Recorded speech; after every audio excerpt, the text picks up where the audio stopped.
ধন্যবাদ তনু আপনাকে। আমরা এখন অবস্থান করছি রাজশাহীর পর্যটন এলাকা বিজিবি ক্যাম্প। এখানে সীমান্ত অবকাশ নামের একটি পর্যটন এলাকা আছে। আমরা সেখানে এই মুহূর্তে অবস্থান করছি। তবে সকাল থেকে বিভিন্ন শিক্ষা প্রতিষ্ঠান এবং বিভিন্ন সামাজিক সংগঠনগুলো কিন্তু নতুন বর্ষবরণকে কেন্দ্র করে আনন্দ র্যালি সহ বিভিন্ন ধরনের অনুষ্ঠানের আয়োজন করেছিলেন এবং সকাল থেকে তারা সেগুলো করেছেন। তবে বেলা বাড়ার সাথে সাথে কিন্তু জনশূন্য হয়ে গেছে এলাকা। আমরা রাজশাহী নগরের বেশ কিছু পর্যটন এলাকায় ঘুরে ঘুরে দেখার চেষ্টা করেছি এবং সব জায়গায় একই অবস্থা।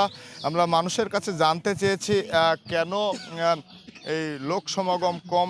তারা যেমনটি আমাদেরকে জানিয়েছেন, তারা বলছিল তনু যে আবহাওয়া অনেক কঠিন এবং রোদের কারণে সকালের অনুষ্ঠানগুলো সেরে সবাই চলে গেছেন এবং বিকাল হলে আবারও হয়তো পর্যটন এলাকাগুলোতে কিন্তু লোকের যেই বাড়তি চাপ সেটি কিন্তু পর্যটন কেন্দ্রগুলোতে আসবে। এখন আমরা সীমান্ত অবকাশে কিছু শিক্ষার্থীদের দেখেছি, আমরা তাদের সাথে কথা বলতে চাই। কেমন লাগছে আপনাদের এই আজকের পহেলা বৈশাখটা?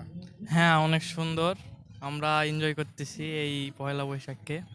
এই তো আর কি। ধন্যবাদ। আমরা দেখছি এখানে ফটো সেশনে যুক্ত আছেন কিছু সাধারণ শিক্ষার্থী। আমরা তাদের সাথে কথা বলতে চাই যে কেমন লাগছে, যে একটু কথা বলতাম কেমন লাগছে আজকের এই অনেক পহেলা সুন্দর বৈশাখ? লাগছে। কোনো বার্তা থাকলে দিতে পারেন।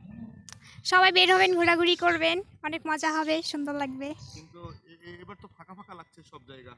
হ্যাঁ, এখন ঈদের পরপরই হয়েছে, এই কারণে কেউ আসে নাই, প্লাস এক্সাম আছে ভার্সিটির, এই কারণে কেউ ঘুরে নাই। ধন্যবাদ। Thank you. আমরা আরো একজনের সাথে কথা বলে দিতে চাই। আপু একটু কথা বলতাম আপনার সাথে। লাল পেড় সাদা শাড়ি, এটি ছিল পহেলা বৈশাখের জি। পোশাক। তবে এবার এই পোশাকটি কিন্তু দেখা যাচ্ছে না। আপনারা সবাই রং বেরঙের পরেছেন। জি। আপনি যদি একটু বলতেন। আসলে আমাদের মনে হলো যে সবাই নতুন যে যার মতো করে পড়ি, এই জন্য আর কি। যে কিছু কোনো বার্তা আছে নতুন সবাইকে বছরে? শুভ নববর্ষ। জি, ধন্যবাদ।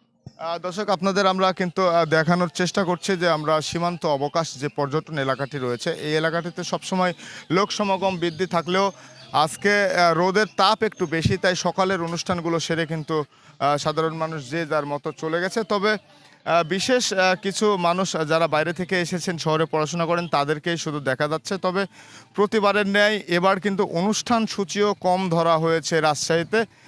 যে বিষয়গুলো কিন্তু আমি আপনাদের দেখানোর চেষ্টা করছিলাম এই পদ্মাপাড়ের সীমান্ত অবকাশ থেকে।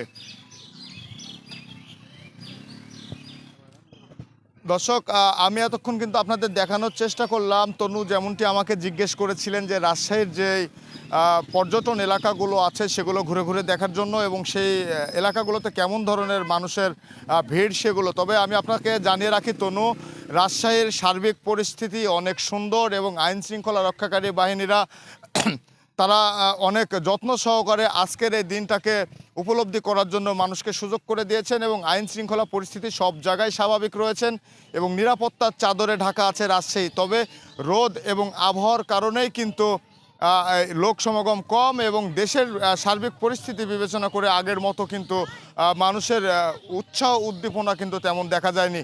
আর লাল পাড় সাদা শাড়ির যে চলন এবং শখের হাড়ি সেগুলোও কিন্তু কেনাবেচা তেমনটি দেখা যায়নি। রাজশাহীর পর্যটন এলাকাগুলো ঘুরে সীমান্ত অবকাশ থেকে এই ছিল আমার কাছে সর্বশেষ। তনু।